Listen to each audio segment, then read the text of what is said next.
Restaurants are making a big effort to simplify their operations as post-pandemic dining presents new challenges around labor, cost, and customer satisfaction. They're all reasons why the restaurant industry is now turning to tech and investing in new prototypes to compete in today's market. But some restaurant workers are fighting back.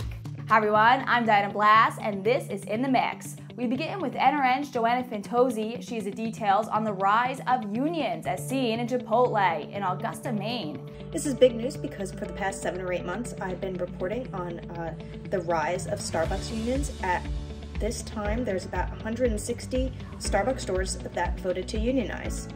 And now that Chipotle has followed in its footsteps, we have questions. Will there be more Chipotles that file for unionization? And where will this pushback and from employees to corporations lead? Now, interestingly, the food and beverage industry has one of the lowest unionization rates in the States. It'll be interesting to see what happens next. Let's now turn to editorial director Sam Okus. He has the details on Subway's new menu. Subway just announced their new lineup of signature menu items where they have 12 new sandwich builds that are, they have a number. You can say, I want the number 5, the number 6, much like all of the other fast food chains have already done for decades. This is significant though because Subway, really for 50, 60 years, has been the king of customization. They have always invited customers to come in, build your own sandwich as you want it. It's been a part of their value proposition. To me, it feels a little bit like customization isn't quite as popular as it used to be. It's probably a reaction to that. But also, I would suggest that if you have a menu that is less focused on customization, you're also supporting your workforce. And so to have a number 5, 9, 10, whatever you're ordering, that's gonna make things as simple as possible. Restaurants are also experimenting with new ways to reach the consumer. Ron Ruggles is outside of Dutch Bros' new drive-thru. This is Ron Ruggles reporting from the drive-thru of Dutch Bros in Carrollton, Texas. It's one of the new openings in the DFW area. There have been a handful as the Oregon-based company expands its reach to the further eastern edges of the country. This is an interesting one. It just went up while I was suffering a broken leg.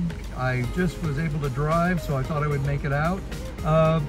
This was among 5 last year and a record year for IPOs. First Watch, Krispy Kreme, Portillo's, and Sweet Green, as well as Dutch Bros. Dutch Bros is the only one trading above its opening price, and I hope you read the story at Nation's Restaurant News.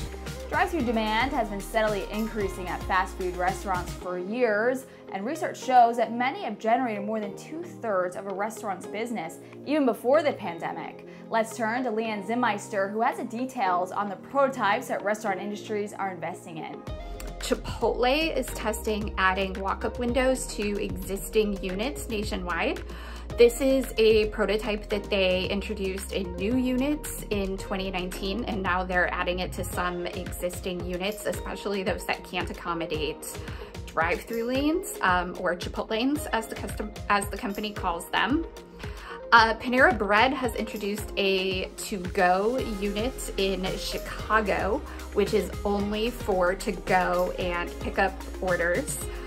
They said that in 2021, 81% of their orders were through off-premises channels.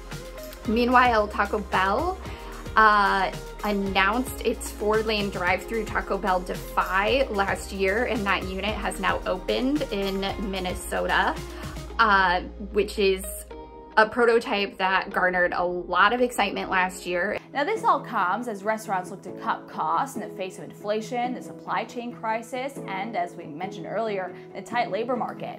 Americans are starting to pull back their spending at restaurants, but surveys find they're willing to spend more to support sustainability.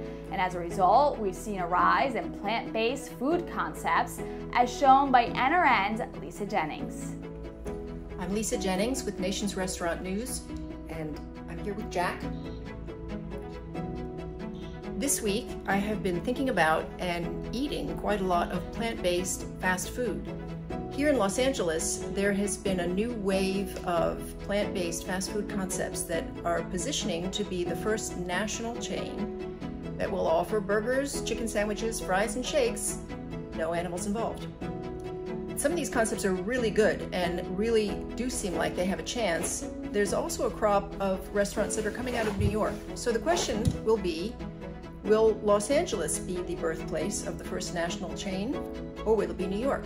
I'm rooting for Los Angeles, and I have some ideas about who it might be, so stay tuned. So there you have it. You're now in the mix with Nation's Restaurant News. For more coverage like this, be sure to follow along at nrn.com. Till next time, I'm Diana Blass.